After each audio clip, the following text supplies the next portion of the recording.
días, presidente, querido Josep María, autoridades, compañeras, compañeros. En primer lugar, muchísimas gracias a ANFAC por la invitación a esta inauguración de este quinto foro de ANFAC, donde la asociación trata de tomar el pulso no solo al propio sector, sino también a ese ecosistema público y privado que rodeamos al ámbito de la automoción. Un foro que llega además en un momento clave, ¿no? Un momento que es clave, y además han apuntado algunas de las cuestiones, un momento que es clave por varias razones. En primer lugar, por esa revolución tecnológica que ha devenido carrera industrial a nivel global. Estamos asistiendo a una verdadera carrera industrial a nivel mundial, donde la movilidad eléctrica forma parte de una especie de tríada de tecnologías, tal vez junto con la solar fotovoltaica o con la bomba de calor, que si hacemos caso a lo que dice la Agencia Internacional de la Energía, están siendo absolutamente disruptivas en sus respectivos ámbitos de actuación desde la perspectiva de adopción en el mercado masivo. En segundo lugar, y todo esto acompañado de esa complejidad industrial casi infernal que comentaba Josep María al principio, ¿no? Un sector en plena ebullición, en plena transformación, oíamos. En segundo lugar, un momento crítico también por la criticidad de la emergencia climática. Yo creo que aquí hay que hacer algún reminder un poco más largo, ¿no? 2024 hemos vuelto a batir récord histórico de temperaturas en el planeta por encima de temperaturas preindustriales, superando el récord anterior, 2023. Consolidamos una tendencia. Los 10 años más cálidos desde que existen registros en la humanidad son los últimos 10 años. Hemos superado por primera vez en un año los 1,5 grados de calentamiento con respecto a temperaturas preindustriales. Una realidad que no empieza en París, no empieza hace 10 años. No empieza en 2018 tampoco, cuando nos peleábamos sobre si el año 2040 era suficiente o no era suficiente para empezar a anticiparnos a la electrificación. No empieza ni siquiera en 1992, cuando se crea la Conferencia Marco de Naciones Unidas para el Cambio Climático, sino décadas y décadas antes. Con lo cual, y una crisis climática que a veces nos parece muy lejana, que a veces nos parece pues, un elemento más, ¿no? Una diapo más, es una emergencia climática que mata. Es una emergencia climática cuya cara más cruda hemos visto en Valencia, que todavía estamos sufriendo. El Mediterráneo ha superado récords históricos de temperatura, históricos desde que existen mediciones, este verano. Más temperatura, más energía en el sistema climático, más destrucción, más virulencia en el ámbito meteorológico. Y donde también, por cierto, aquí en el centro de Madrid y en otras grandes ciudades españolas y europeas, hablamos de miles de muertes por contaminación atmosférica. Con lo cual, cuando hablamos de todo lo demás, de plazos de adaptación, de profit warnings, pero también de subidas de dividendos en los últimos años, cuando hablamos de tecnología, de mercado, de competencia internacional, yo creo que hay elementos que no tenemos, realidades físicas, realidades que no podemos cambiar solamente en el corto plazo desde la política pública ni desde la acción empresarial. Yo creo que hay cuestiones que no podemos perder de perspectiva. El juego del avestruz lo podemos hacer, pero la realidad física, la realidad climática, la realidad sanitaria no cambia. Yo creo que esto, si hablamos de misión país, si hablamos de misión sociedad, si hablamos de responsabilidad, yo creo que esto lo tenemos que tener en cuenta. Y en tercer lugar, iba a decir, un momento clave también en Europa por la superposición de las dos cuestiones anteriores, ¿no? Revolución tecnológica industrial, carrera industrial a nivel internacional y emergencia climática. Europa, el nuevo mandato de la Comisión Europea nace con un mandato de cumplir los objetivos que nos hemos fijado, donde se entiende que la descarbonización y la reindustrialización van de la mano, que la lucha contra la emergencia climática es política de competitividad y de crecimiento. Ese es el hilo conductor del ya archiconocido y archicitado informe Draghi. Es también uno de los ejes centrales de esa brújula de competitividad, de ese Competitiveness Compass que ha presentado la Comisión Europea solo la semana pasada y que va a guiar la acción del Ejecutivo comunitario aquí. En todo este planteamiento, el sector de la automoción es absolutamente clave.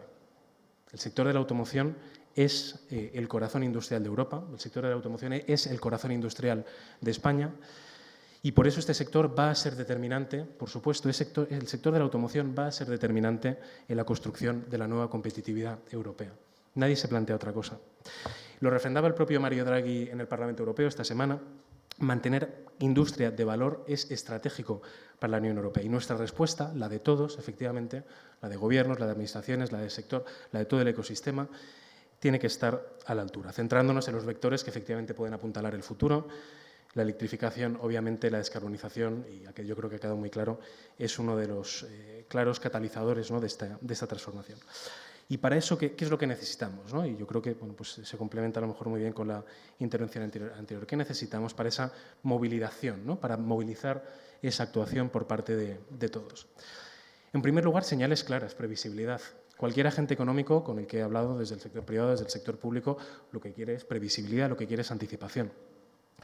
El marco, el Pacto Verde Europeo, las normativas a corto, a medio y a largo plazo, lo que han planteado es un escenario de predictibilidad, de previsibilidad y certidumbre a agentes económicos y a policymakers, facilitando la anticipación de decisiones estratégicas, empresariales. Hemos visto algunas citadas anteriormente, unas apuestas muy ambiciosas empresariales, políticas públicas que las acompañan, alineadas con los ciclos de inversión, ¿no? De 3, 5, 10 años en función de la industria, en función de la infraestructura. Y, como digo, con una Comisión Europea que nace con el mandato no solo de mantener esos objetivos climáticos, sino reforzarlos, reorientarlos, focalizarlos para que su consecución vaya ligada a la competitividad y a la prosperidad. Y hay, fuera de esta sala, quien puede estar tentado a replantear los objetivos, a repensarlos, a cambiar los calendarios, a cambiar los planteamientos.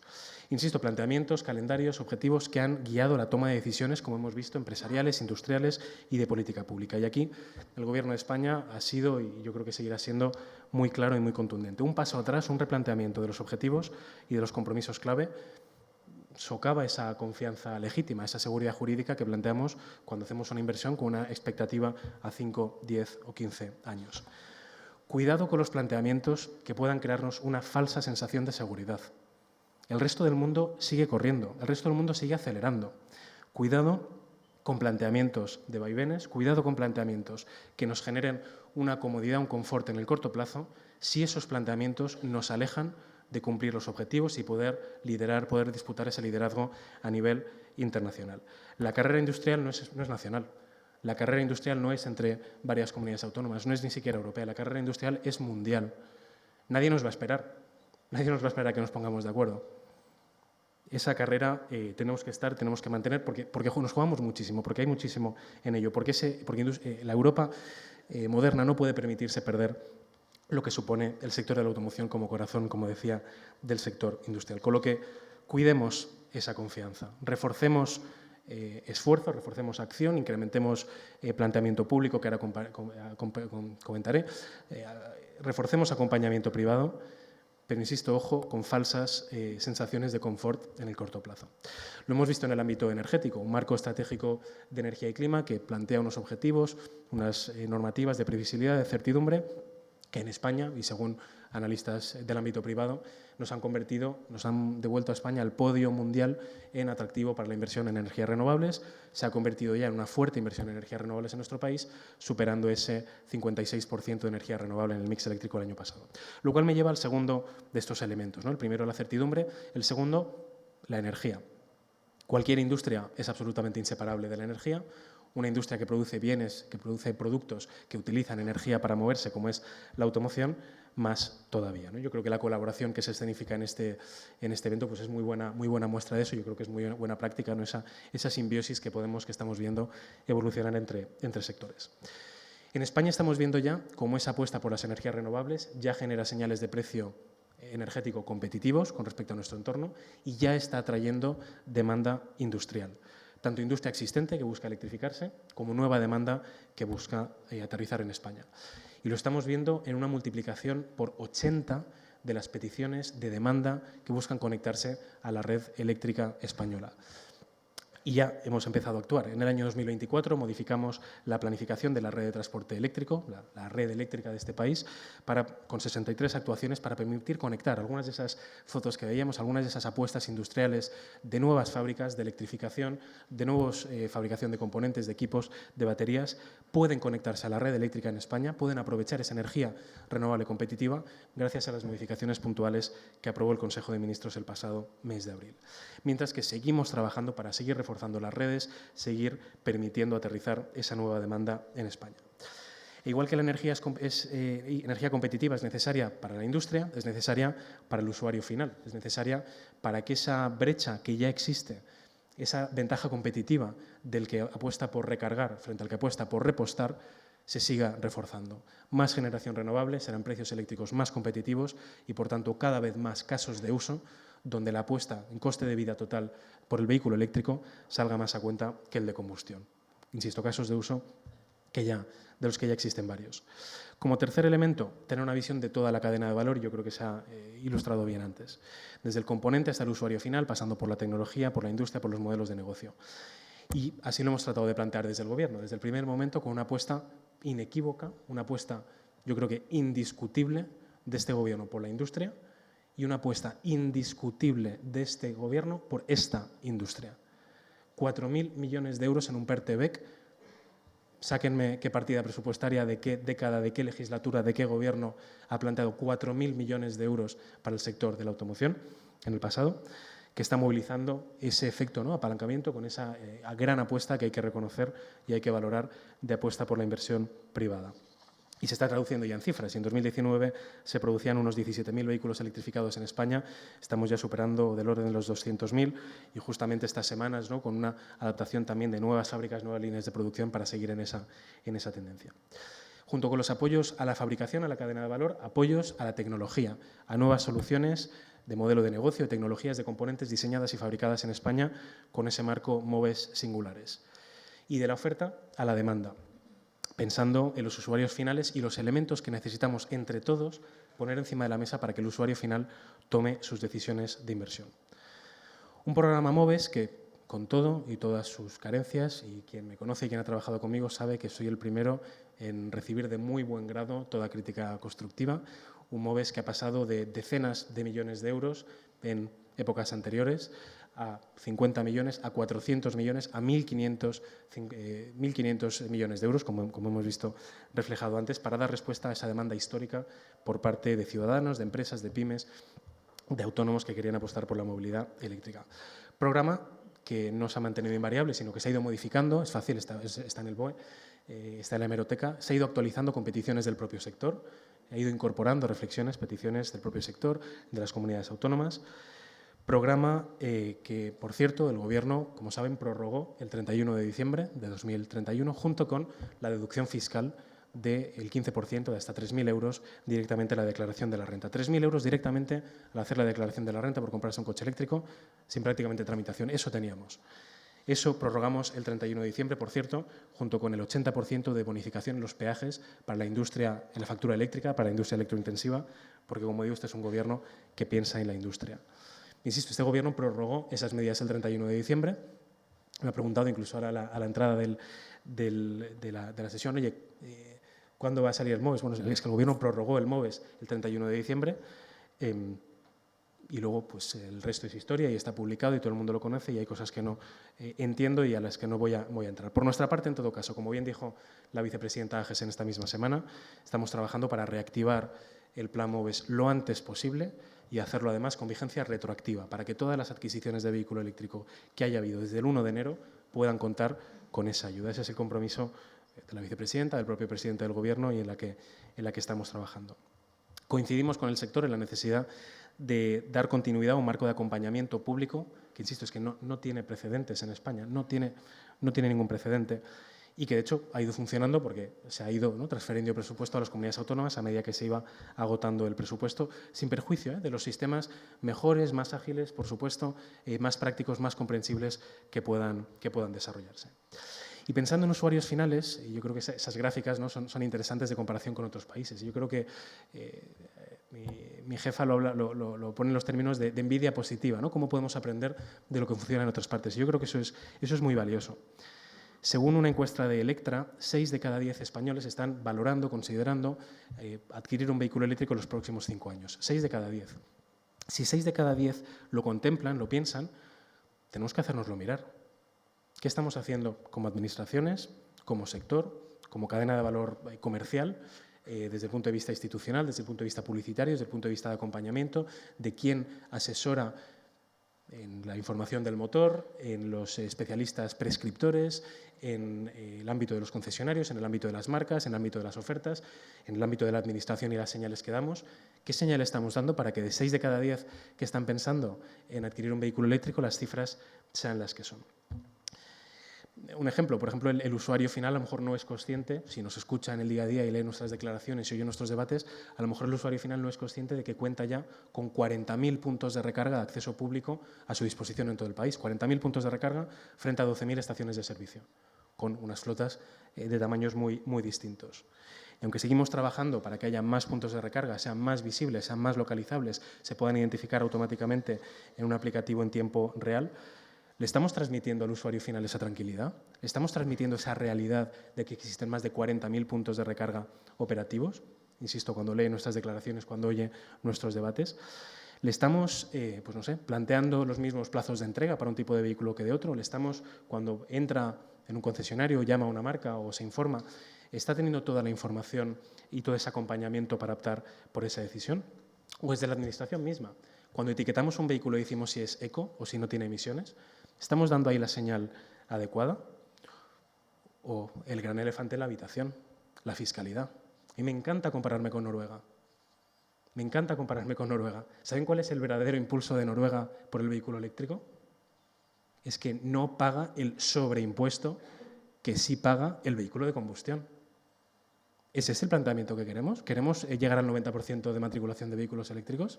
Pero no hace falta nos comparemos con Noruega, comparémonos con Portugal, con nuestro vecino al sur de Europa, porque la referencia nórdica escandinava está muy bien, pero somos mediterráneos. Comparémonos con Portugal. Si nos vemos en el ranking de matriculaciones de vehículos eléctricos, cogemos esa tabla, es un ejercicio yo creo que muy ilustrativo, muy didáctico. Si vemos la tabla, ¿no?, del ranking donde estamos en matriculaciones de vehículo eléctrico porcentualmente con respecto a los Estados miembros, es una foto, es un ranking que se parece muy mucho al ranking donde estamos en fiscalidad de los combustibles fósiles. Tenemos fiscalidad de combustibles fósiles, pues eso, estamos en el quintil, en el percentil de los últimos. Insisto, ¿estamos dando las señales adecuadas a quien quiere optar por comprar un vehículo eléctrico, quien se lo está pensando o quien quiere tomar una decisión para cumplir esos objetivos que nos estamos planteando? El debate es amplio, el debate es completo y ahí, bueno, pues cuando hablamos de mercado, ¿no?, cuando hablamos de las tomas de decisión del mercado, al final no es otra cosa que la integral, que la suma de cada una de esas tomas de decisiones individualizadas. Insisto, yo creo que es un mensaje que se repite mucho, yo creo que se repetirá a través de todo el foro, depende de todos y depende de que tengamos un clima, un debate público, un debate social proclive a tomar decisiones. ¿Creen ustedes que el debate, el clima social, el clima mediático, el clima político es proclive a hablar de fiscalidad? ¿A hablar de cualquier medida? Si una medida de sentido común, de pleno consenso, tenemos que estar tirándonos los trastos en el Congreso y perdiendo medidas y viendo jurídicamente cómo podemos encontrar el encaje. Insisto, yo creo que depende de todos crear un clima que permita trabajar y permita dar la respuesta que realmente necesita el sector. Porque, de verdad, con las horas que echan todos los funcionarios, todos los técnicos en la Administración, la verdad es que luego es frustrante ver determinadas cuestiones. Y, como decía, necesitamos visión y certidumbre a largo plazo, necesitamos energía, necesitamos esa visión de toda la cadena de valor y necesitamos, como cuarta y última reflexión, ser capaces de creernos realmente que esta es una apuesta país. Y no solo de creérnosla, sino de crear esa apuesta país, de construir esa realidad, como digo, entre todos. Desde el propio sector de la automoción, con esa apuesta por una clara continuidad de la huella industrial, del empleo. Yo creo que aquí hay que agradecer muy sinceramente, Josep María, Josep, José, todos los miembros del sector, la visión del sector, esa apuesta por la electrificación, esos objetivos compartidos a medio y largo plazo, la configuración del foro de hoy, que yo creo que es muy ilustrativa, ¿no?, esa apuesta por la electrificación y por la importancia de todo el ecosistema, y también reconocer y apreciar las decisiones contantes y sonantes, esas apuestas por la inversión. Ahí es donde se mide si hay una apuesta o no la hay, y yo creo que hemos visto que la hay, que esa apuesta la hay por parte del sector, que la hay, y lo vemos en todos los que nos acompañan hoy, una apuesta por parte de todo el ecosistema que le rodea. Desde el ámbito de los seguros, que es fundamental a nivel de usuario, ¿no?, cuando nos planteamos la movilidad, como el ámbito de los proveedores y los clientes. El ámbito administrativo, yo creo que también enhorabuena y a los compañeros de las comunidades autónomas que van a participar en la sesión de hoy, de distintos territorios, distintos colores políticos, reconocer también el trabajo que están haciendo, bueno, más allá también de lo que nos toque debatir en el ámbito político, porque bueno, de vez en cuando parece que, pero a nivel técnico reconocerles a todos sus equipos el trabajo, el esfuerzo, la dedicación de servicio público que todos ellos y todos sus equipos están llevando a cabo. Comunidades autónomas imprescindibles para que el despliegue del vehículo eléctrico, para que el despliegue de la infraestructura de recarga sea una realidad. Toda esa tramitación de la infraestructura de recarga, como saben, competencia autonómica. Necesitamos a todo el arco parlamentario, por motivos obvios. Desde luego, a quien tienen a disposición es a esta Secretaría de Estado de Energía y a este Ministerio para la Transición Ecológica y el Reto Demográfico. La transformación de la movilidad, y con esto termino, la transformación de la movilidad y su electrificación son imprescindibles para los objetivos de energía y clima. Y la política energética es imprescindible para la industria como la automoción. Por lo que con nosotros contáis para seguir trabajando, seguir construyendo, seguir planteando, seguir proponiendo, seguir escuchando, seguir adaptando lo que vamos haciendo en función de lo que nos vais contando y de cómo va evolucionando la realidad. Pero lo que tengo clarísimo es que no lo podemos hacer solos. Solo lo podemos hacer si lo hacemos de la mano. Con lo cual, agradezco verdaderamente la pluralidad de este foro, desde el ministro de Industria, que va a tener ocasión de cerrar esta jornada, el líder de la oposición. Yo creo que está muy bien que podamos hacer un planteamiento desde todos los puntos de vista y tratar de construir entre todos un planteamiento común. Como digo, comunidades autónomas de distintos territorios, distintos colores y sectores